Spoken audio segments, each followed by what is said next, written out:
Atamari e koutou. Good morning, everyone. We'll make a start. What I'll do is I'll open us with karakia, and there'll be a brief mihi whakatau, and then we'll get into our session for this morning. So, whakataka te hau ki te uru, whakataka te hau ki te tonga, kia mā kina ki uta, kia mā taratara ki tai, e hiaki ana te atakura, he teo, he huka, he hauhu, a te heiwa mauri ora. Nō reira, I mui te timatanga o tēnei kōrero I tēnei ata, ka tika, ka mihi atu ki a koutou katoa. Tuatahi ki a koe e te minita, te whanaunga no te tai tokerau Peeni, te nā koe e kara. Nau mai, haere mai kei wainganui a mātou I tēnei wā. He wai Māori e mātou, ki te koe, ki te hakarongo I a koe I tēnei ata, nō reira te nā koe ki a koe, o tira ki a koutou katoa, e hakarongo mai nei ki tēnei kōrero. He kōrero e pāna ki tēnei mea, te Pūtea, te tāhua hoki, nō reira, nau mai, piki mai, haere mai. Before we come to you, Minister, Nikki and I will introduce ourselves to you and our listeners. Morena everyone, my name is Grant Berghan. I'm the CEO of the Public Health Association of New Zealand. I hail from Ngāpuhi, Ngāti Wai and Te Rarawa, from the Tai Tokiro, the same as Hūhana and Peeni. A very warm welcome to you all this morning, an early morning for us. And I'm going to hand over to my colleague, Dr. Nikki Turner. Kia ora. Kia ora. Tēnā koutou, tēnā koutou, tēnā koutou katoa. Te lau whalala, lava, malola lei, kia rana, bula vanaka, namaste, ni hao, salam, and greetings. Ko Nikki Turner tōku ingoa. I'm health spokesperson for the Child Poverty Action Group. I'm a general practitioner by trade and I work for the University of Auckland. On behalf of the Child Poverty Action Group and Public Health Association, a very warm welcome to everybody who's joined us. Thank you for starting the day so early. So as a quick introduction to this event, we have called this event Pūtea 2022, Hanga I te oranga aka mo a tātou tamariki mokopuna, Budget 2022, Building a Better Future for Our Children, ? So today we're going to be hearing from a range of speakers who are going to provide their take on whether we feel this year's budget works towards building a better future for our tamariki, our mokopuna. The event will run till 9 a.m, you'll be pleased to know, not 9 p.m. We will not run over, so we'll be grateful for our speakers managing to keep to time. We will have 3 key speakers, starting with the Minister, thank you, and followed by some brief comments from a range of experts. Now, if and when you have your important questions, you can put them in the question box. Don't use the chat box, use the question box. We will try and get as many questions through as we can, depending on our time. If we do run out and aren't able to answer your questions, we will save them and try and get them answered later and maybe up on our websites. The event is being recorded. It'll be up on both websites afterwards for everybody who would be delighted to listen to it again and for those who miss out the first time. Also, the Child Poverty Action Group budget analysis, thank you very much to my amazing colleagues, is already up on the CPAG website. So at this point, we're going to carry on and chug straight through, and I pass you back over to Grant to introduce the Minister. Kia ora. Grant, you're on mute. That's the classic webinar faux pas, isn't it? So kia ora everyone. So our first speaker this morning, of course, is the Honourable Peeni Henare from Ngāti Hine and Ngāpuhi. He is the Minister for Defence and Whānau Order. He is an Associate Minister for Health, Housing and Tourism. He is the MP for Tāmaki Makaurau. Prior to politics, the Minister worked as a businessman, a broadcaster and a teacher. And at the end of the Minister's corridor, we will have a couple of questions to pose to the Minister. Kia koe te wā e te minita, tēnā koe. Tēnā koutou katoa, tēnā tātou ki roto I ngā tū āhuatanga o te wā. E te pāpā e Grant e mihi atu anau ki a koe, nau tō tātou hui ngai whakarite. Kia kotahi ai te wairua o tēnā, e kua hono mai nei ki runga a Ipurangi, e mihi atu ana. Kāti kia koutou katoa, e te taumata kōrero, koutou kua hono mai nei, e mihi atu ana ki a tātou, tēnā koutou, kia ora tātou katoa. Greetings everybody, good morning and thank you very much. Grant, actually you're my uncle, so I will call you uncle. And it's fantastic to see you again. It's been some time, actually a number of years. And when I see you, I think of the likes of my father and Rob Cooper and others who I'm sure will be looking down on us today as we pick across the budget and discuss many of the important matters that relate to our people and to our communities. Kia ora everybody, Dr. Turner and others, panelists, and all of those who are joining online. Thank you for the opportunity to talk here this morning. I've got some speech notes, but what I'm proposing I might do is I might keep my contribution relatively short so that we can get through a bit more of a wānanga styles get together. I have a hard leave time to go into the health sector discussion this morning, so I'm just going to try and rattle through a few points, quick points, and then hopefully we can have a bit more of a wānanga in our time this morning. Of course, yesterday Minister Robertson delivered our budget, and as we look across the budget, it's, in my opinion, a balanced budget that allows us to continue to look towards the challenges that are currently confronting our families and our people, but also look towards securing a long-term future. Very briefly, of course, a key part of that is the climate action announcements that have been made over the past week. That's important for our tamariki, for our uri whakatupu, because that secures our future for them and for all of us. And if I recall just quickly from my office when the climate protest in March came upon Parliament, it was led by our tamariki, it was led by our mokopuna. So I won't pick through that because it's a sizable part of the budget from yesterday, but I do want to acknowledge that particular announcement as looking towards a longer term future to make sure that we can secure our future moving forward. The other part and priority in the budget was, of course, health. And the Minister of Finance, as well as Minister Little yesterday, alongside myself, announced quite a significant budget for health. Now, the first part of that budget is, of course, making sure that in the new health reform, we're able to reset the playing field. We know far too well, and I know a number of people on this kaupapa this morning have been on DHBs or involved in the health sector, and we know that DHBs have run at a deficit over many years. Minister of Finance was quite clear yesterday that the budget announcement was to make sure that we could set the playing field level again in order to give the new Health New Zealand entity and the Māori Health Authority the ability to have clean air as it moves forward into the health reform space. That's really important so that they aren't struggling with the debt and carry over the debt from past mismanagements, and allows them the space and the ability to focus on what really matters for our people. In the health space, of course, as an Associate Health Minister, I'm proud to say that we have a particular package there that looks towards making sure we can continue kaupapa Māori health services. Now, I can tell you as we designed that package, all of it was done with Whānau at the centre. Of course, that includes our tamariki and mokopuna.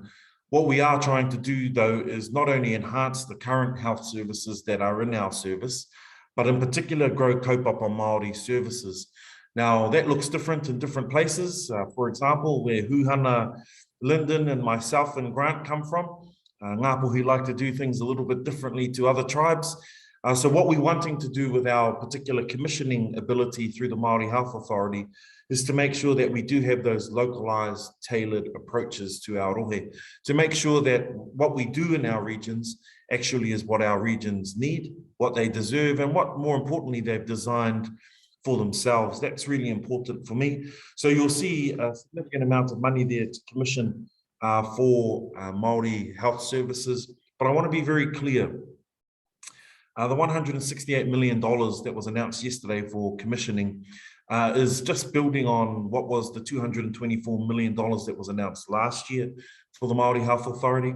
And what it also does is it sets a good platform to allow the money that is already in the health system to be able to be utilized more effectively through the Māori Health Authority. We know that approximately $1.2 billion currently sits in the health system. So it's not new money, but it sits in the health system that can be utilized for kaupapa Māori health services through our Māori health provider network and through our other health provider network to serve Māori whānau. Now that's really important.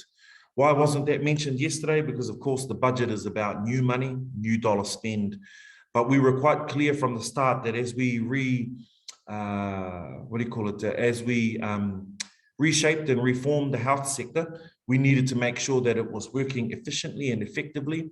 And many of you will know who have worked in the health sector, some will argue it's a black hole of money, and we need to make sure that the best use of that money is happening in our communities for our whānau. The other part to that is, of course, whānau ora. And I'm proud as the Minister of Whānau Ora. This is my 5th year as the Minister. And we've been able to get quite significant improvements for whānau ora. We know that whānau ora through the pandemic has served just over 80,000 whānau. And if we look at the numbers, we have estimated that means we've, as a whānau ora kaupapa, have looked after close to 1 million New Zealanders, young and old alike. And now that's really significant given before the pandemic, I'd argue whānau ora funding wasn't at the levels it should be. Through the pandemic, we were able to inject significant dollars for the urgent need. In fact, $214 million over the past 18 months, 24 months to support whānau ora. But what we knew with COVID-19 is short-term investments are good for the time, but we need to look towards the system in a longer, more sustainable way. So the announcement yesterday of $166 million will continue to support whānau ora, but here's the key to it. Baselining whānau ora funding means that as a minister, I don't have to continually go back to fight for money for whānau ora on a regular basis. Baselining means it is there, it is locked in. It will take a significant government shift to remove that money. It now becomes baseline spending for Te Puni Kōkiri, who administer that money, through to the commissioning agencies and of course onto our whānau ora providers. That means that from here on out, any new money, any money that comes to whānau ora in a budget is all new money on top of what we've been able to baseline, which is a rather significant system shift to where we've come from. So I'm really quite pleased by that particular announcement. I'm just going to rattle very quickly through a small number of the other parts in the budget that I think are of interest to us today before I conclude, in order for us to have a good chance for a whakawhiti kōrero. The other part that I'm proud of too is there's a piece of money there for extending school-based health services. It's almost $10 million. The focus of that money is to make sure it gets into kura kaupapa and kaupapa Māori schools. That's aimed at our tamariki Māori, in particular in places like South Auckland, where we know there are large populations in schools there, where the services aren't necessarily there, and in other places like Te Tai Tokedo and Te Tai Rāwhiti. So really pleased with that announcement to make sure that we can have school-based health services. It was a promise that the Labour government made. It's been a little slow to roll out because of the pandemic, but we need to refocus that to make sure that it isn't just in mainstream schools. It stretches across our kura iwi, our kura kaupapa, and places where our Māori whānau and our Māori tamariki are. In order for us to be able to do all of this, it's really important that we also have a plan for the health works health workforce. So $40 million has been announced to develop and continue to grow the Māori health workforce. Just briefly on this, we know we need more doctors, we know we need more nurses and health professionals, but what we also want to do is look towards, during the pandemic, we had the regulated workforce and the unregulated workforce, and I hate those terms, but that's how I'm going to describe them for efficiency this morning. What the Prime Minister was clear to us on is, why waste the opportunity where we've engaged so many people to be able to work on our COVID response, and simply stop employing them or stop encouraging them into the health sector. $40 million is there to make sure that we are able to utilize that money to continue to grow our health sector workforce, which is really important if we want to serve the community in the way that we choose to. So there's lots of work to do there. It's no good procuring services when we actually don't have the capacity to deliver it. So we must have a health workforce development plan that will allow us to continue to serve our communities the way they deserve. One final one from me on the budget, which is close to my heart, but it's not necessarily to do with tamariki directly, but it is to their mātua and to their tūpuna. And I'm thinking of you, my matua Grant. We've lowered the bowel screening age from 60 years of age to 50. Now, you know, I think about it, my father had bowel cancer before he hit 60. We were fortunate that he beat that. But we only found it because of other health complications. It wasn't because of the screening process that's there. We anticipate that we'll receive another 60,000 males across this country who will come forward for that testing. Why is that important? Because all of our tamariki mokopuna need their papas, need their koros, need their kaumātua and their whānau. So that's one that's particularly close to my heart. Look, I'm just going to summarize and conclude here, Dr. Turner and Uncle Grant, if that's all right, so that we can get into kōrero. In summary, there's a lot that I feel proud of in this budget, and I haven't even had time to get into the more specific stuff around well-being, as well as the climate change that I mentioned earlier. Nor have I been able to get really deep into the public health initiatives, but I know that they all play a huge role in the equity challenges in front of all of us, particularly for our Māori, Pacific, and our rural populations. I did see, though, that the budget set aside significant funding for the new public health service and a public health agency, so I'm excited to hear more on that from my colleague, Dr. Verrill, over the coming few weeks. Well, what I have had time to speak about is a budget that puts our people, our whānau, and our tamariki first. Just as we've done throughout COVID-19, we must continue to do that moving forward. A budget that isn't afraid to tackle the immediate challenges while continuing to build for sustainability into the future. Just finally from me, I know that as we pick across the budget over the coming weeks, it's quite easy to be lost in the immediate numbers in front of us, but I do want to acknowledge my colleague, the Honourable Grant Robertson. Over a number of budgets now, we've seen a continual growth in spending in our communities. We've continued to see a growth in the spend focused on whānau, and I'm particularly proud of that. Dr. Turner, Uncle Grant, and to all the panelists, I'll leave it at that so that we have time to talk. Kia ora tātou. Kia ora, thank you, Minister. We're very grateful for your time and your overview of the budget. And certainly from my health end of the budget, we're very aware that health was urgently in need of a lot of extra resourcing. So we're very grateful for the focus and the input into health. And I, particularly myself, having learned through the COVID vaccination delivery program, the strength of Māori communities and Māori and Pacific providers with communities in the recognition of localised tailored approaches. So kia ora to that. Particularly kia ora to the school-based health services as well, most welcome and most needed. But of course, there's a lot of other issues within our community that require addressing as well. So if the Minister still has a bit of time, we have two particular questions to start with, if that's okay. Firstly, a particular question from the Child Poverty Action Group around housing, that budget 2022 provides the government about 190 million commitment to Māori housing supply, through the He Kuku Ki Te Kāinga program, and 57 million is planned to be spent 2022-23. How many additional dwellings does the Minister anticipate actually being built as a result of this overall program, and where are they likely to be? Kia ora. Kia ora, that's a really good question, and I know the budget this year was focused on health, but I want to reiterate to whānau out there that housing is still a key priority for us. Last year was record investment in Māori housing, $730 million. To date, we have authorised and begun the build on 580 homes out of the 1,000 that we had promised from the budget last year, so that's over half.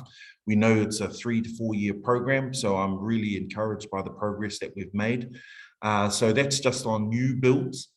We also know that there's close to 300 immediate repairs that have been undertaken already in key places. And I think of places that I know Grant and Hūhana and others will be familiar with, like Moerewa. If you drive through there, still a lot of homes, and all they need is a new roof to be able to transform the lives of that whānau. So there's a number of pieces there in new builds and in repairs. What I want to reiterate to the whānau on this call is in the budget, there's also approximately $1.1 billion to continue the public housing transformation work that's going on at the moment. The building program is significant to make sure that we have strong public housing, and that's important for all of us and for our tamariki and whānau. Just finally, there are other parts of the housing budget which I think aren't spoken about as much, but I think are really important. So I'll just quickly touch on them. The Progressive Home Ownership Program, when we announced it a couple of years ago, it was ambitious, it was pre-COVID, and I think it was a good kaupapa. What we've found over the last 2 years is actually a number of our whānau struggle to even get to that. So what we announced yesterday also, I'm proud of, is it lifts the cap for the affordability of the house. It also lifts the cap to allow whānau who earn slightly more to be able to access these first home loan grants and opportunities. Another key part to it is for solo mum or dad with dependents. They now fit in the criteria to be able to buy a new home, first time, a new home for them and their families. So those are really key, important announcements that can't be lost in the health narrative and the climate narrative from our budget. But I look forward to, if anyone else has any other questions, please send them through to me. I'll be more than happy to answer them on email. Kia ora, Minister. We have one more question before you run away, and then I'll just leave one with you if you could take away that there's been a question asked around intergenerational food insecurity and how we can empower all whānau to have access to good nutrition so people could thrive, build immunity, energy, ability to thrive at school. I wonder if you could just take that one away for us. I think the whānau would love to hear back on that. There was one question, we're a little over time, I realise, so really fast, from the Public Health Association around the announcement in the wellbeing budget this year of many areas of targeted funding, Pharmax medicine, the dental, the health eating disorders, retinal care for babies, the mental health addiction services. How do you see the newly established Māori Health Authority enabling access for Māori to these specialised funds to deliver better outcomes for Māori? Kia ora. Yeah, kia ora, Dr. Turner, and that's a really important question. We were quite clear that it wasn't simply about building this separate system. What we needed the Māori Health Authority to do was to be able to influence, to be able to co-design the spend in the current health system. We know there are currently billions of dollars in the health system, which don't have an equity lens. They don't have a strong Māori lens. They don't have a strong Pacific lens. And I know my Hūhana Hickey on here will also agree they don't have a very strong disability lens on them. So what we need is a system that navigates forward with all of those equity lens across the work that they do. So we'll be in a position with the Māori Health Authority to be able to influence, to be able to co-design and make sure that the spend there is not only accessed by our whānau, but is also delivered in a way that our whānau deserve it to be delivered. And that's really important because you can have key health services, but if our whānau don't come out for them or don't come forward for them because they don't feel comfortable in that environment, they haven't been engaged in a way that makes them come forward, then it's just not going to work. And Dr. Turner, you pointed that out with the COVID response. So we need to make sure that we can tailor those particular services to meet the needs of that community. But I want to come back to one final point on that. The workforce is a big challenge, whānau. It seriously is. We need to build our health workforce, professionals, all of it, right across the entire spectrum. And, you know, my son, he's a nurse in Whānau, and he talks to me constantly, gives me a fair, gives me his opinion straight up the guts, but it's fantastic because he talks to me about the stresses on him and his colleagues and others during a time like this. And now, as we announce more services, he continues to make sure that we have and push for a strong workforce strategy. So that's my brief answer to that, but I know we could go on forever, Dr. Turner, so I look forward to catching up again in the future. And just quickly, because you asked, food sovereignty is important. We've managed to support a number of iwi through the COVID-19 response. Ngāti Whātua ki Orake, for example, have their own mini supermarket by their health clinic here in Tāmaki, which is fantastic. And it's that kind of security. But just finally on that one for Māori in particular, I think there's strength in collectivity. The ability to be able to procure as a collective means that you're able to drive down some of those costs and be able to supply directly to the people who need it the most. So keen to engage on that and happy to take that question away and throw it to my colleagues in the hope that we can come back with a strong answer for you. Dr. Turner, Uncle Grant, and to all the panelists and whānau, I apologize I have to leave this morning to go and talk to the health sector, but I've enjoyed this and I hope you'll have me back again sometime soon.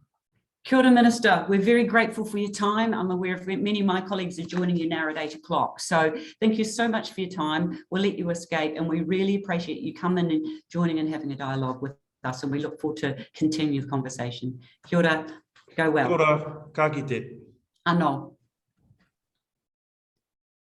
So we'll move straight in. I realise that keeping to time is going to be a challenge for us because we're going to be out of here by 9, everybody. So we'll keep rolling on. And look, I'm really excited to introduce our next speaker. But just before I do so, just remember, if you've got questions, do put them in the question chat box, the question box, and we will continue to do our best to get them into themes and ask them. And if we run out of time, we'll have a go at them later. So now I'd really like to welcome and introduce Bernard Hickey, an independent commentator and journalist of the Kāka, which is, as many of us know, a public interest journalism website, newsletter focused on New Zealand's housing, climate and poverty crises. You can support this incredibly important work by subscribing to his newsletter Search, the Kāka. And so I'd like to welcome Bernard and pass it over to you at this point. Thank you so much. Great to have you. Thank you very much. Morena, everyone, it's great to be here. I'll keep it short because I can see we're up against it. I just wanted to give a very brief overview of how I saw the budget fitting into the economic and political landscape and also sort of point out where the next thing to watch is. But firstly, as a 54-year-old man, that was the first I'd heard of the budget's announcement of a drop in the age for testing for bowel cancer, so I'm on for that. Firstly, I wanted to say that this budget doesn't really change much at all. For those wanting a real change to the outlook for particularly child poverty, housing affordability and climate change, there's a lot of noise and promises and statements of ambition, but not the delivery. And the guts of it is the government continues to be focused on debt reduction after the COVID crisis, not in exactly the same way as the previous national government did after the GFC and the Christchurch earthquakes, but in a similar way. You might have seen the opposition say this is, a massive spend up and the government's being irresponsible. Actually, this budget was a tightening of fiscal policy. And there is a good 15 percentage points of room under that debt ceiling over the next 4 or 5 years for the government to do something. And Grant Robertson said yesterday in a question to me that next year, obviously the last budget before the election, the government would look to use some of that 15 percentage points of headroom to address some of the infrastructure and longer term issues. That's disappointing from my point of view. I would love to have seen them do a lot more. For example, just provide the income boost that the Welfare Experts Advisory Group suggested, the $350 one-off for people who aren't already getting the winter energy payment and are getting less than 70K. is performative. It doesn't really move the dial. And for those people who really need it, they're not getting extras beyond what was essentially decided before this inflation crisis. And also, we're not getting the transformative change we need on housing supply or climate change. But that is essentially because the government, as previous other governments have done, have chosen to prioritise low debt and low interest rates, because that's what median voting homeowners want, because they get leveraged tax-free capital gains from having lower interest rates than would otherwise be the case, and from having not enough housing supply. That's a pretty cynical view, but I'm unemployable and unelectable, so I'm going to say what I think. That's the guts of it. There's a couple of interesting bits and pieces in there. There's a $200 and something million fund for grants for community housing groups, which is great. And the extension of the public transport half price thing for a couple of months is good. I would have preferred, obviously, the free full public transport for everyone, not just half price for community services. If we're going to have a just transition, that's the sort of thing we need to do. I'll leave it there because I'm interested in the questions and what others have to say.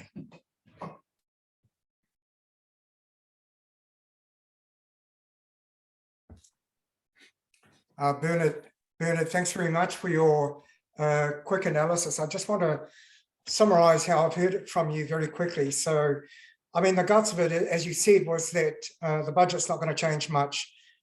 We don't have any transformative change in terms of climate action and so on, and that the focus of this budget is to prioritize low debt and low interest rates.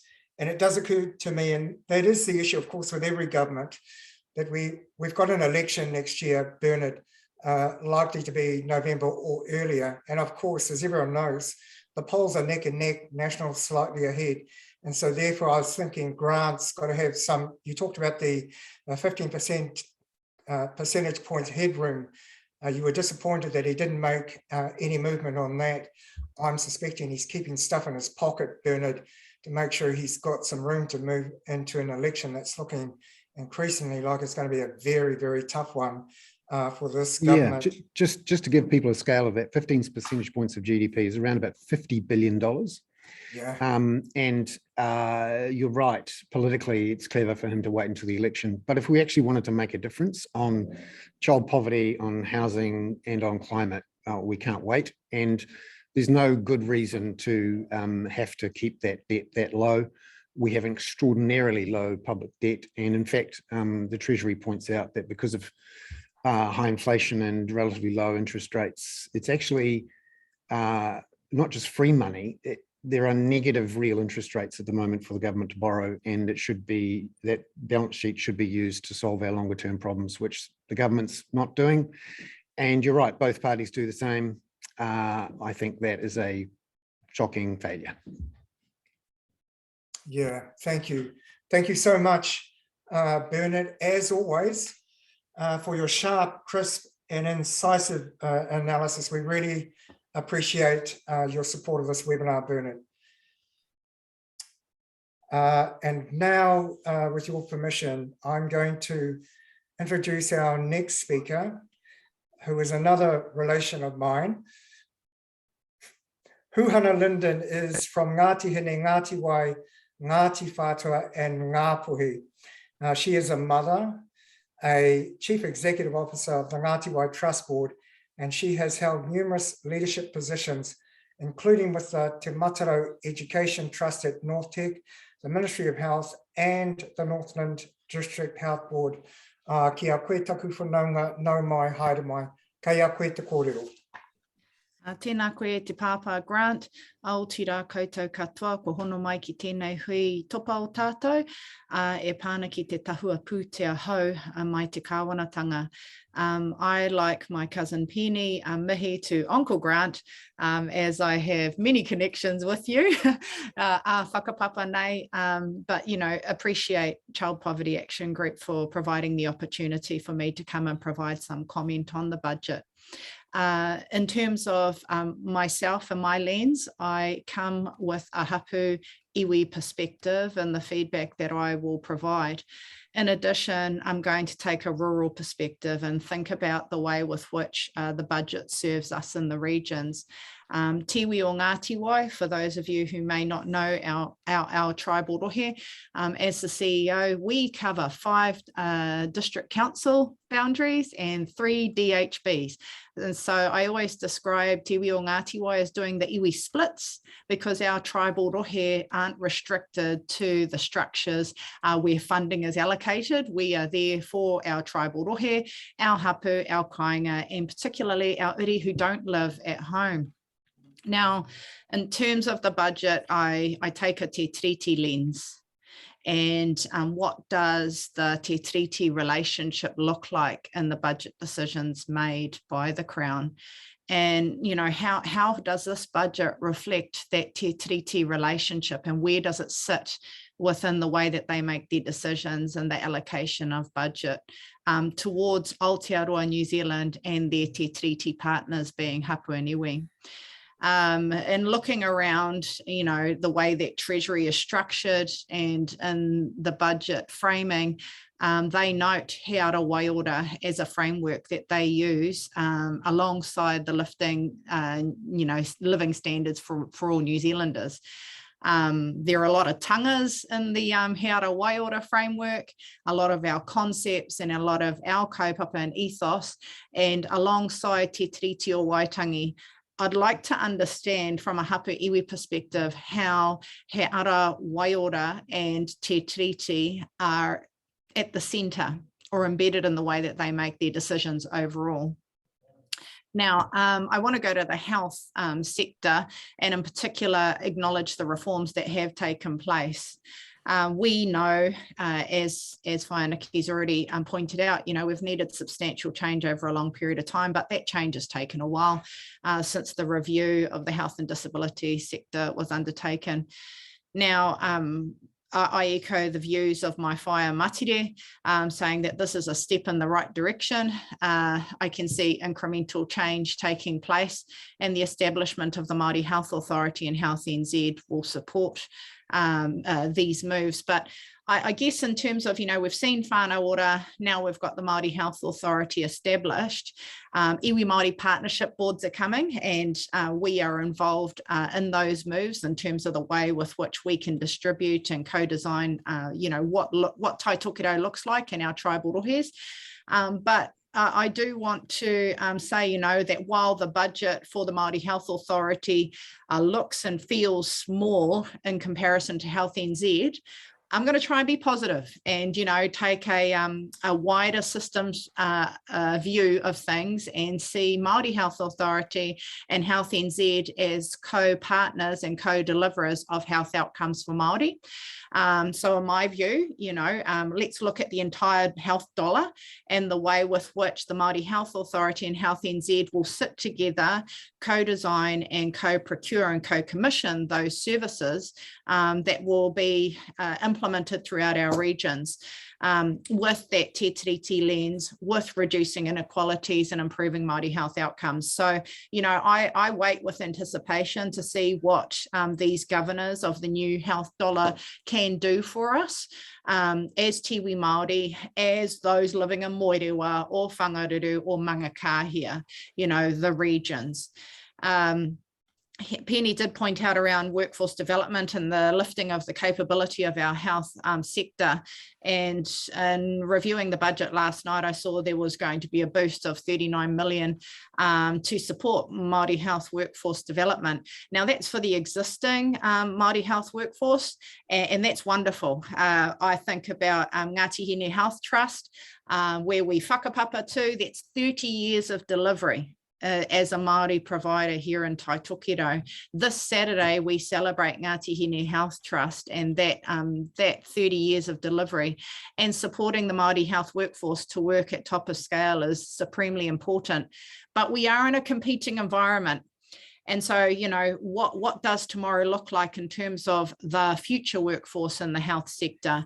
We are competing against education, accounting, lawyers, and trades. You know, it's a full competition out there for our young people and for those impacted by COVID to move into the workforce. So what is the overarching workforce plan? I noted, you know, there is the lifting of money available to access oral health care to $1,000 now. The devil's in the detail. I do worry as Tai Tokido. We've got some of the poorest oral health statistics in New Zealand. And, you know, in terms of Māori oral health, you know, it's horrible. Now, with that lifting to $1,000 for any type of health care, oral health care, that's a start. But again, it is about the prevention and early intervention. How can we change the way that oral health is delivered in our country? Because it's just so expensive. That's the reality. But again, I'm trying to be positive, but also, you know, highlight the fact that we are making incremental change. Last night, I spent the night at Whangarei Base Hospital. And so I'm a service user, and I mihi to the dollars that will be spent in health infrastructure. Whangarei Hospital desperately needs an overhaul, and I, as a mother sitting in the paediatrics ward, thank the government for finally coming on board to help us in improving the way that we can deliver these much needed infrastructure services in Whangarei Hospital in particular. Housing is a biggie, and we know that there's a massive shortage, and we've heard the Crown say that they've got a commitment to increasing public housing. We already had established strategies, particularly for Māori housing, you know, like whai kāinga, whai oranga. And that Māori housing strategy has set out a budget for Māori housing and infrastructure. I acknowledge over the last couple of weeks the launch and signing of Māori housing prototypes that are iwi-led, being in Tairāwhiti and Taranaki, and Tai Tokido are in hot pursuit and organising ourselves. But we are just part of a small network of what housing needs are for each of our regions. Now, I am interested in a systems approach across all of these sectors. How can we unclutter and provide ease of access for our people into services? So if we take housing, HUD, kāinga ora, TPK, can we please provide a system that is connected and makes it easier for our people to access the home or to build the home on their whenua Māori, or to be a part of building the local infrastructure wherever they live. And that's coming from my hapu, iwi and whenua Māori perspective. I saw that there were some extensions in public transport, and that's lovely for most of the country. But here in Tai Tokido, if you're living in Whangaruru, that's an hour to town. If you're in Hokianga, that's an hour to Kaikohe, you know, Kaiwaka, Mangakahia.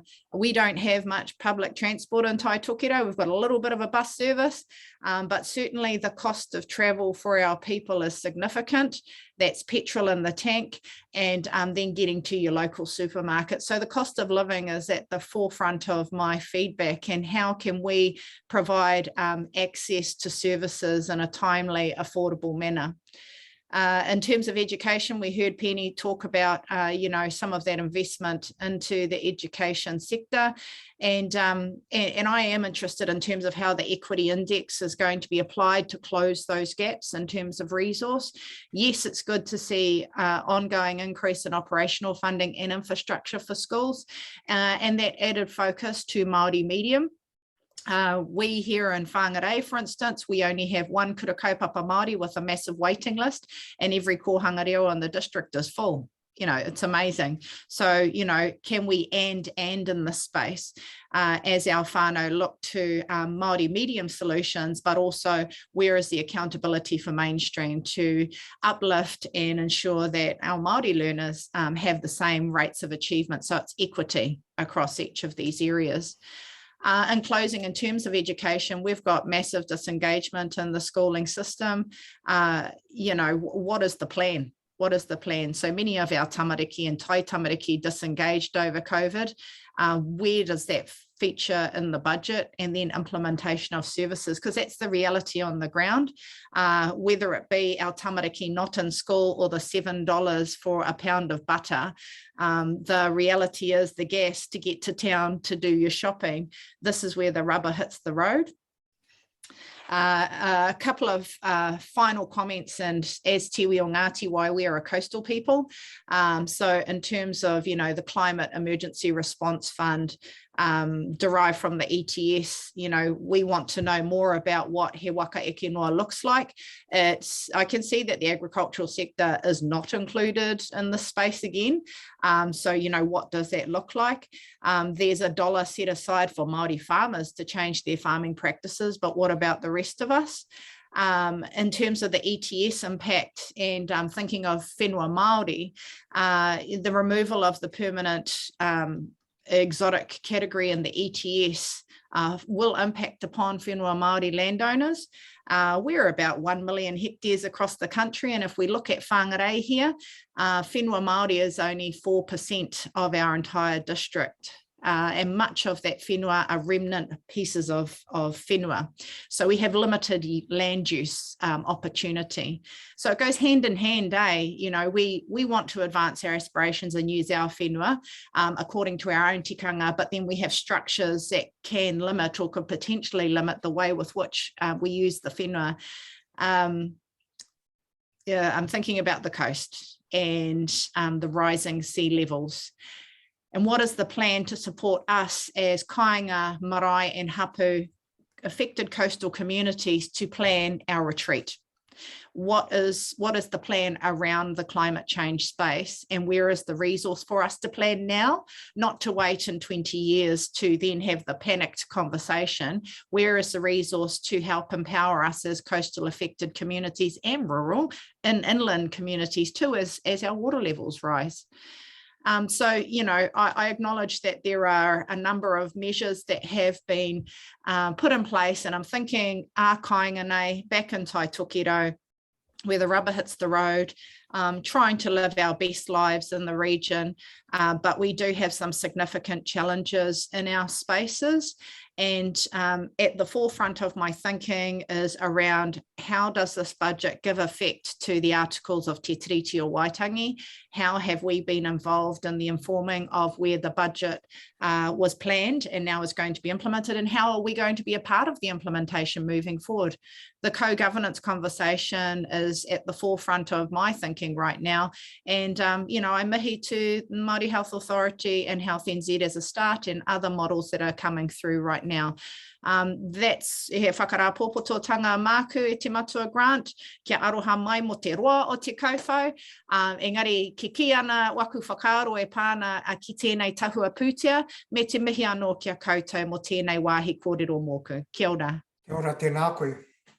Kia ora, Hūhana. Thank you for that very useful, amazing overview of a whole range of incredibly important issues. From my little health sector part of the world, I particularly pick up on the whole issue around how co-governance is going to work, co-procurement, co-design, co-partnership, and watching, and the caveats on where the health dollar is going to the Māori Health Authority. I also pick up on the issue about dental health. If you ever want to visually know the difference between those who've grown up in poverty and those who haven't, you look in our mouths, it's just heartbreaking. So kia ora, dental services have got so far to go. And thank you for all your support and kōrero around the whole challenge of the housing area, which is just enormous. And we've got such a long way to go. Now, I suggest before we move to our other speakers, we have got questions coming through. So I think we'll try a question for Bernard and one for Hūhana before we move to our other speakers. Bernard, just to let you down also, just to let you know that apparently we've just checked it out that the bowel screening, which is great to have, it's for Māori and Pacific people from 50 and up. So you've escaped for a bit longer, but it will be coming to you eventually. But in the meantime, I have a question first for Bernard, and potentially for others who want, but we'd like to, as an economist, what do you see as the consequences you see of the growing inequality? So just a small question for you there, and how the budget addresses or doesn't address that one. I don't think the budget addresses it, and I don't think the budget addresses it in any substantial way. The costs of inequality in the long run are awful in intergenerational terms. Treasury, for example, should be, under its wellbeing approach, estimating the justice, health, lost productivity, liabilities of the kids who are not being treated for all sorts of things, that are growing up in awful housing that means they go to the hospital twice every winter. The dental situation mentioned earlier is a classic example of pennies saved now, but they cost you pounds in future. And I do not understand how the government, who professes to be all about using a balance sheet approach and thinking about long-term liabilities, cannot see the obvious advantages of spending a bit now on solving some of these issues around housing and child poverty, and saving, you know, tens of billions of dollars in the next 100 years, if you're only all about the money, by solving some of these issues. And let's not even touch the climate change stuff. There is an absolutely ginormous climate credits bill coming down the line for New Zealand, not just in terms of we have to buy the credits, but also we're not going to get access to international markets unless we meet our targets, which we're not going to at the moment. So unfortunately, it's a classic case of short-term thinking, of woeful performance by Treasury in measuring the state's liabilities, and an inability of both the government and the bureaucracies to think and act in a long-term way. Kia ora, Bernard. And look, I have a very similar question from Max Harris, which is along the same lines, asking why has the government carved out people on income support from being eligible for the cost of living payment? And does this risk driving a wider gap between those in real financial need and those on meagre incomes? Very similar concept. I don't know if you want to add anything to that one. That's a great point about this two-class system we have now for welfare. And we saw it during COVID, when if you were in the middle classes and lost your job, you got a much better benefit than if you were already unemployed. And again, it's a case of this government not wanting to be seen to be giving too much cash to people that the median voter thinks are undeserving. Yeah, it goes back to our point about dental care. Teeth are going to get worse and worse on that basis. Yeah. Question for you, Hūhana. Kia ora whaia. Given general dollars typically haven't resulted in positive outcomes for Māori, are you not sceptical that kaupapa Māori health initiatives have yet again been overlooked? Oh, kia ora. Yes, I am very sceptical, but I'm trying to be positive and acknowledge the leadership that has been brought together both in the Māori Health Authority and Health NZ. And my brother's on the Māori Health Authority, so I'm stalking him daily along with other aunties that are in there too. So, you know, the co-design, I guess, and then the co-commissioning is where it's at. I don't like, I want to see, you know, tūturu kaupapa Māori services being delivered, and the budget should have been bigger for them. You know, it's just straight up. It should have been bigger. But, you know, when I sat back and looked at it, I thought, wow, there's a big challenge ahead. And I put faith in the way with which the boards are moving right now to look at the whole system and the way with which everybody's accountable for Māori health outcomes, that there's going to be a stronger lens across everything, but also that there's authentic delivery.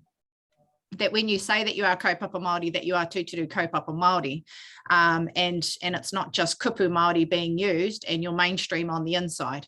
So, you know, I would like to support as much as possible authentic delivery and co-design and co-procurement and commissioning of those services. So I see Auntie Jacinta's come online, and, you know, good to see everybody with our different lenses and thinking about our disability sector, thinking about the child health focus, thinking about the health of older people, and worried about that continued gap and othering of our whānau on the lowest income spectrum. spectrum.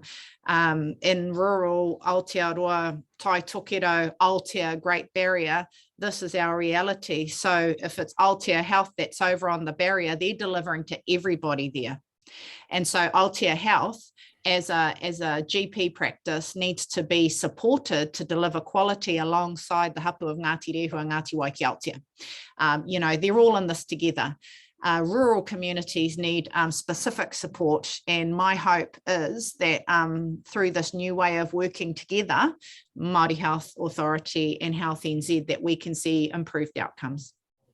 Kia ora, Hūhana, and thank you to you both. We'll still have lots more questions coming through, but we'll move on now because we have some wonderful wahine tour who can all bring us some unique perspectives on what the budget have or haven't delivered for them, or will or won't deliver for them.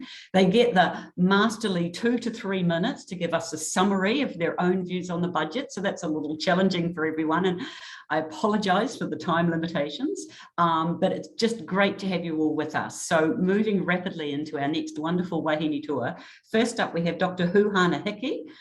She has a long-standing interest in the human rights of people from marginal backgrounds and the consequences of discrimination and social oppression. Her bio would end up being much longer than her speech, so we're just going to have to shorten and just respect that she's the most extraordinary wahine. And one of her goals in life is to increase the knowledge of Indigenous disabled persons, along with increasing their profile and inclusion at all levels of society. So we look forward to hearing from her. Over to you, Hūhana. Kia ora koutou, thank you. I'm wondering who that person is at the moment. I agree with all the analysis thus far, but I want to put a disability lens on it, because what you're saying around non-disabled is worse for disabled people. So for instance, our tamariki, our mokopuna who are disabled, the child disability allowance has not increased significantly for 25 odd years. So what they're getting there, you might be getting a couple of extra dollars, but it wasn't addressed in the budget. Disability allowance the same, you're dealing with about $74 25 years ago, it's about $75 now. It does nowhere near addressing the shortfall and need of people who are raising disabled or our own communities. The housing issue, great to see the initiatives, but where's the disability lens? Some of the crisis in housing is actually about the fact that there is no accessible housing available for disabled, and that's a huge issue. But benefits, come on. I mean, we're talking about beneficiaries where 53% are disabled. So why are they not getting breaks? I mean, their ability to work is less. The problem with that, with ignoring that voice, is most beneficiaries come on and off, but for disabled people, it's a benefit for life. And we're living on about 16,000, 17,000 a year. You tell me how many people are happy with that. 53% have a disability. If we look at it from a Māori lens, 68% of Māori are disabled by the age of 40. I'm really happy though with the increases around health, and particularly Māori health, but it's a very small budget that they've given them to run their services. And I'm concerned that that's going to exclude the very large number of health needs for our disabled. But there are positives. I mean, the $1,000 budget, I wish I'd known. I've just paid about $1,300 now to go to the dentist recently, and I just finished paying off $7,500. So that is not unusual if you want to save your teeth. For me, it's crucial because I struggle to eat now, and if my teeth are playing up, I can't, I'll have more food issues. So for disabled people, it's crucial to keep our well-being. It's not here in the budget for us. So that's a huge concern. There's a lot of issues, but there's also, there are some good stuff, but we also know that the domestic violence, for disabled, again, they have been ignored further in the budget. So, we really are struggling to find where the benefits are for disabled, but there are some positives, but it's ignoring. While we focus on health, while we focus on housing, whānau order, fantastic. But where is the lens around disability to ensure that they benefit from all of this? So I'll leave it at that for now, but really it's missing the mark around the poorest of the poor and the ones most in need.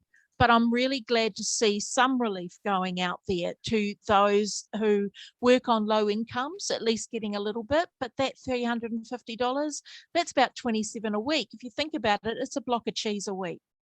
And many of us can't afford that block of cheese now. So, you know, it's give a little, but there's still a long way to go. And I'd like to see a real focus on implementing the Welfare Expert Advisory Group report.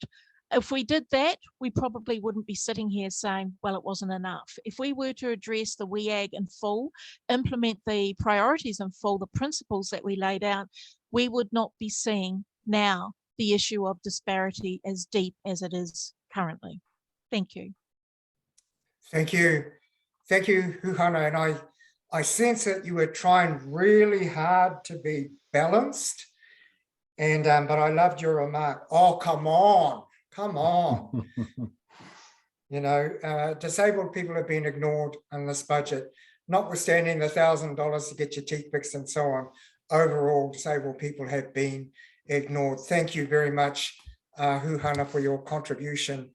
So look, next up, we've got Helen Robinson, Manutaki CEO of Auckland City Mission. And prior to her current role, Helen held leadership roles in the mission's homelessness and food security teams.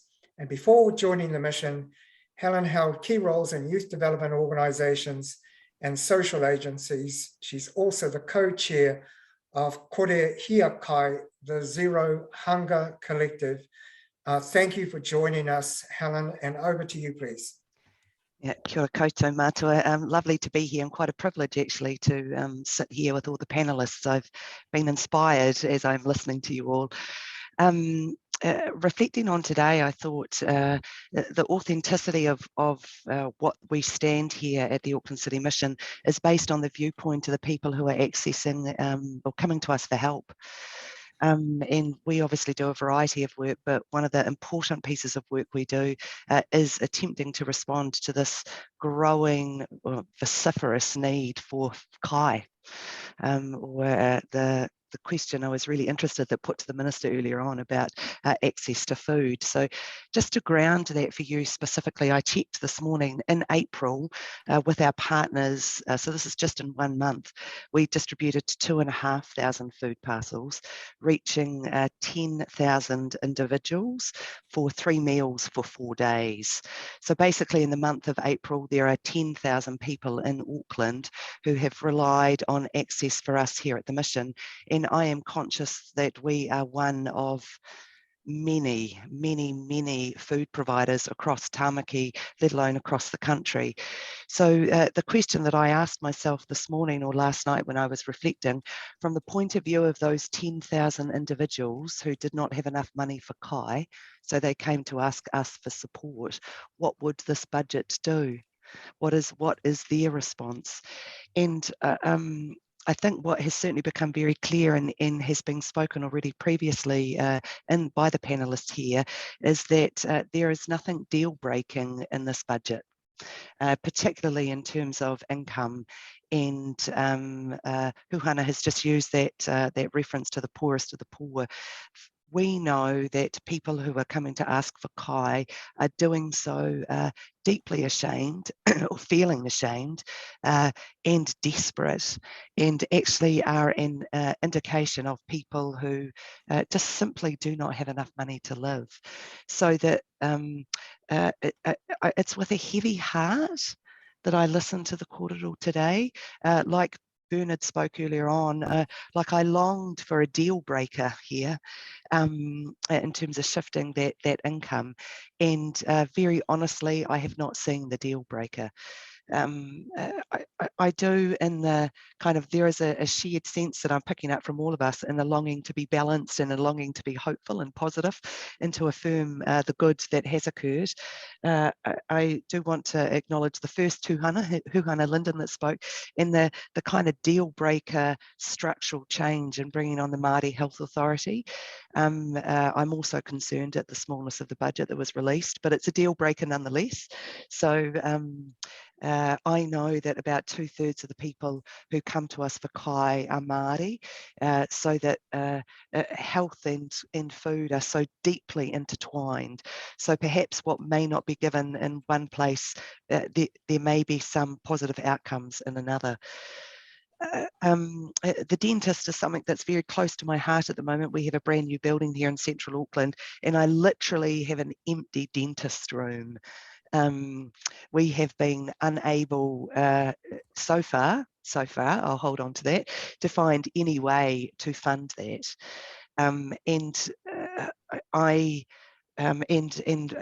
The people who would be coming to us for that support would be people who have often experienced homelessness for a long time. So people who are very, very marginalised and have suffered deeply. So I feel, again, quite unsure how to take the response. Isn't it wonderful that there is an increase to $1,000? And I mean that genuinely. Isn't it wonderful? That can be a deal breaker. Yet I still have a whole service that's currently unfunded that could make the world of difference. And I do want to echo, Dr. Nikki, what you have said in terms of the impact of oral health. And I think, Bernard, what you were saying before, if we could actually respond to the oral health needs of this population, it would save us millions if we're only even going to put an economic frame on this, let alone the health and well-being. So yeah, it's a there is a heaviness and a longing for me to be positive and to recognise some of the good that has come out of today's budget. Kia ora. Kia ora, Helen, and thank you for your heartfelt and very graphic stories of the real realities that this budget is not facing. And I feel like a moment's heartbreak and pause from all of us in respect to all the people in New Zealand who are doing it so hard. And if even rotten teeth are the visual manifestation of what's going on for so many members of our community. So kia ora and thank you, Helen. Now we'll move straight on to our next amazing person, my friend that I have arm twisted to join us today. Thank you so much. So I welcome Jacinta Fidel, who's the CEO of Moana Research. Jacinta is a wonderful woman. She has extensive leadership and management experience in health research, public health, Pacific wellbeing in Aotearoa, New Zealand, the importance of the Pacific worldviews, the prominence of self-determination in all Moana research work, evaluation, research, advocacy. Jacinta's undertaking also, I have no idea how you fit this in, Jacinta, a PhD, the Centre for Longitudinal Studies Growing Up in New Zealand, investigating the concepts of resilience amongst Pacific families within this cohort. So welcome, Jacinta, over to you. Malo sui pomo malangi mama, kia ora koutou. Thank you so much, Nikki. No one can say no to Nikki, which is why I'm here. But I've only got 2 minutes, so I'm going to get stuck straight into it. After a couple of decades of advocating for child poverty, I've trained myself not to have high expectations of budget announcements. So in many ways, it does make me happy when there are positive announcements. And as you can see, my PhD is on resilience. So I'm a bit of a glass half full side, kind of girl. And I do want to start with the positives because it's important to acknowledge where we should. And then I'll move into the sounds good, but we'll see stuff. And then end with the disappointing stuff. But the good stuff, firstly, it's good to see ongoing investment into Pacific-led initiatives, such as the STEAM initiatives, which has for the past couple of years given a lift to a lot of Pacific students and families. Also funding that will help with some of the societal corrections needed for Pacific, such as the Dawn Race program, investment into Pacific languages. All of these are Pacific-led and they help prioritize the importance of culture and language, which does give effect to Pacific child identity as well, really important. Funding for Pacific health providers, it's been great to see a boost there. They led the way with caring for our families, including children during COVID, and they continue to care for them in a very holistic way. And they learn to draw, they do that kind of mental gymnastics to draw on all the different pools of funding available to provide the ideal duty of care that they want to give to our families. The $350 a week is positive for a lot of our young working parents who have returned to work because they can't afford not to. And it's good for our carers who are studying and also supporting their children. The increase in funding for ECEs is not in line with inflation. It is not enough. We go on about the first 1,000 days being really crucial, but we have not made the correction for investing into the people who care for our children for most of their waking day. That correction needs to happen. We haven't seen it in the budget. It's disappointing. And of course, Pacific Education Initiatives have had some investment, which is great. And for the separatist believers, Pacific do a lot more with equivalent funding spent elsewhere, just saying. Dental support, so some of the stuff this sounds good, but we'll see. Dental support, this is great, but it does depend on ease of access to the fund. With some grants, it seems like you have to get out a treasure map, solve all the riddles to finally unlock the treasure that is the grant that you are eligible for. So we've yet to see how this will play out and support the people who really need it. All of the mainstream fundings that are getting funding for equity, for achieving equitable outcomes, I'm a little bit cynical here. I've seen all the factors that are needed to achieve equity in some of these organizations. There's a reason why there's a co-governance structure set up for Māori, and I applaud Ministry of Health for leading the way. But it does leave me slightly cynical for investment into Wild Child Services Farm Act, yay, but it's a bit of a wait and see. Disappointing stuff, housing. I've just got so many question marks after housing. Those of you who know me know I have strong thoughts on housing. So firstly, everything that Bernard Hickey said, and with this budget, there's just been no vision other than keeping families in motels and managing some inflationary pressures. We need to do better. We need to sacrifice a whole lot of areas to pull funding into areas that need transformation. And I know that that's a really difficult decision to make, but it needs to be made at some point. And I know it's already been said, but could we not have included our families on welfare support in the extra $350 cost of living fund? They too are living and paying bills and shopping for groceries in the same inflation affected world as everyone else. And if anything, they need it more. And the rationale is that they're receiving the winter energy payment. That's to help keep them warm. And so that the premise now is that they have to choose whether to stay warm or to afford the more expensive groceries that they used to be able to afford. So this is quite disappointing. And again, agree with the two-class system. Not aligning their funding with the working class does perpetuate the premise that if we give beneficiaries too much money, they might get too comfortable and stay there. We had a two-class system through COVID, and we're perpetuating it with every budget. If we want to break intergenerational poverty, society needs to stop seeing them as bottom feeders.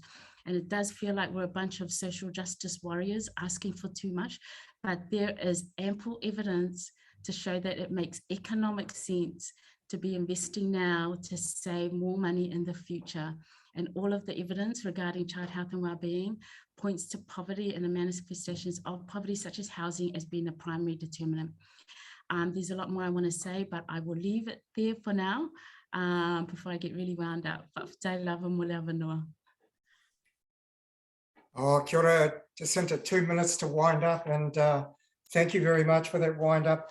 The glass half full person with a focus on building resilience, that notwithstanding, Jacinta, this budget lacks the vision that it requires. It needs to be way more courageous. The two-class system has been a failure. There is ample evidence to show that we need to invest now to save dollars into the future. Thank you so much, Jacinta. And I'm going to go on to our final speaker. So last but definitely not least, we have Hana Kells.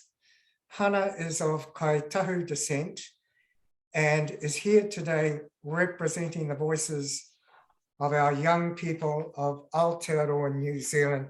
It's fabulous to have you with us this morning, Hana, and over to you. Thank you. Thank you. Kia ora, my name is Hana, and it's fantastic to be here among such a group of distinguished people to share my perspective on poverty.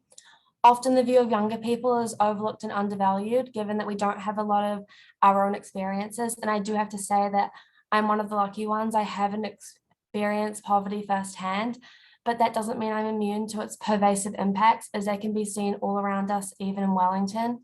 You only had to walk along Lambton Quay this morning to see more and more people sleeping rough and asking for money, see that far from getting better, the entrenched cycles of poverty are only getting worse and affecting generations of children. It can be a bit overwhelming knowing where and how we can help, but as we've seen internationally in the fight against climate change, the power of a youth voice, such as that of Greta Thunberg, can be a powerful force for positive change and can make a real difference.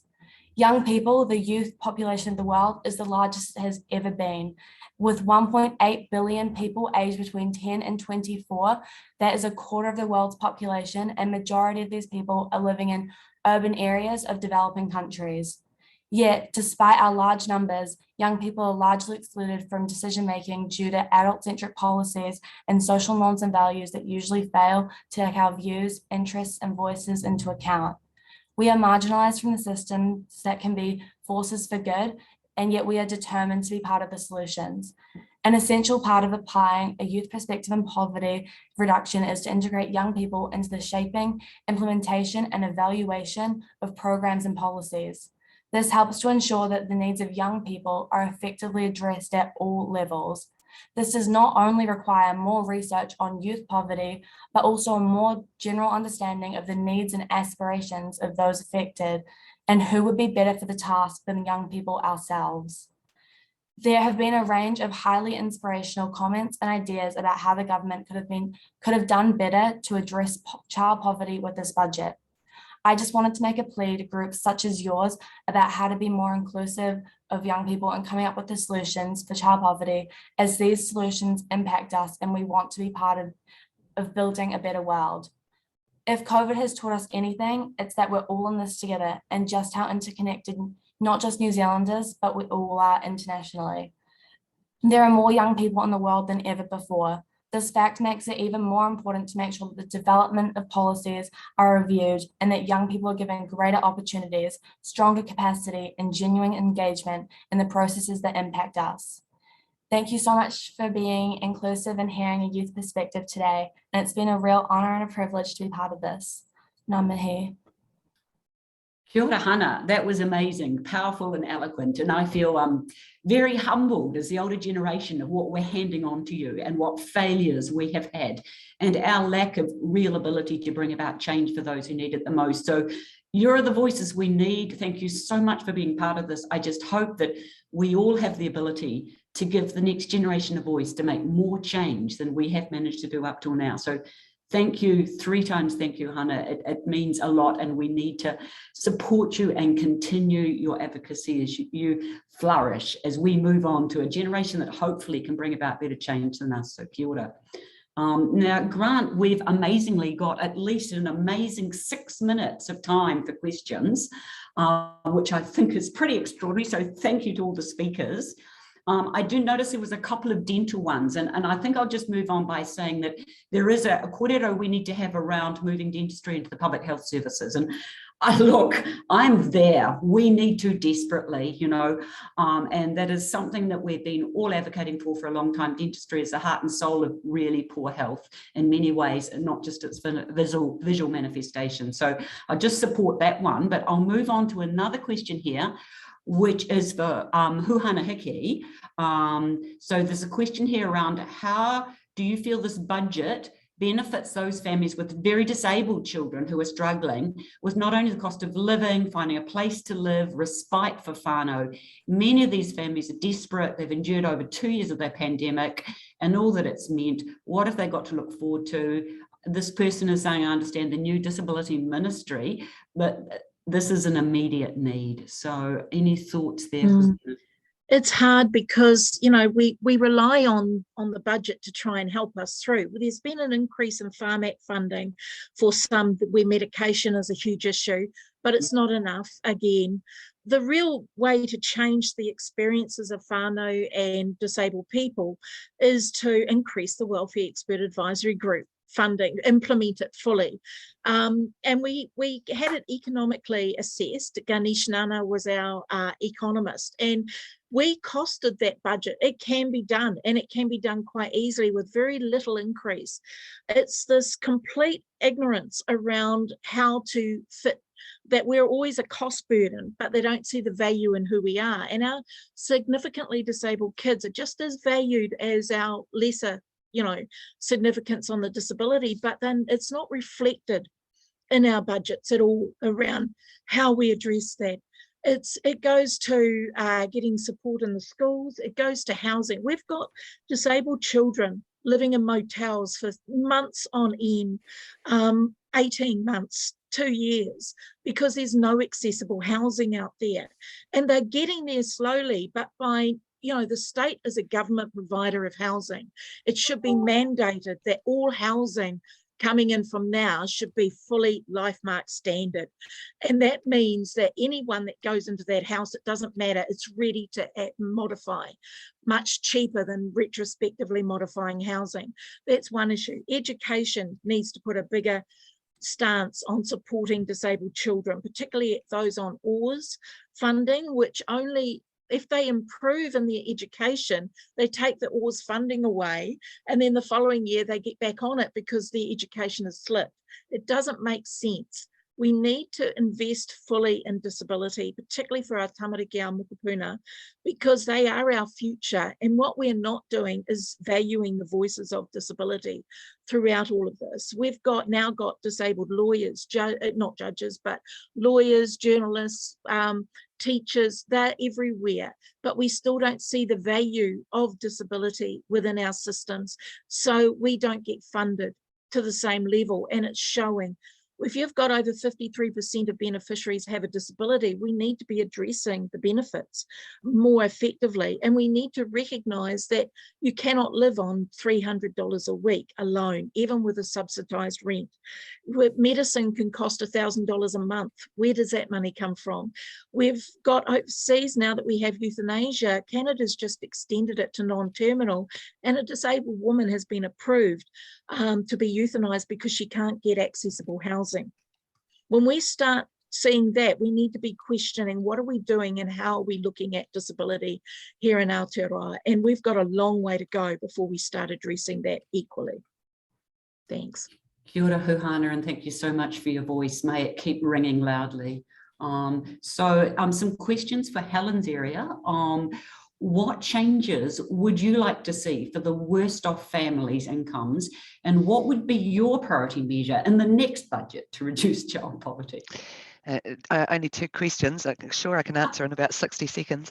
I have been captured by the leadership actually of Child Poverty Action Group and the challenge to the Working for Families and the movement to extend the in-work tax credits to people who receive benefits. You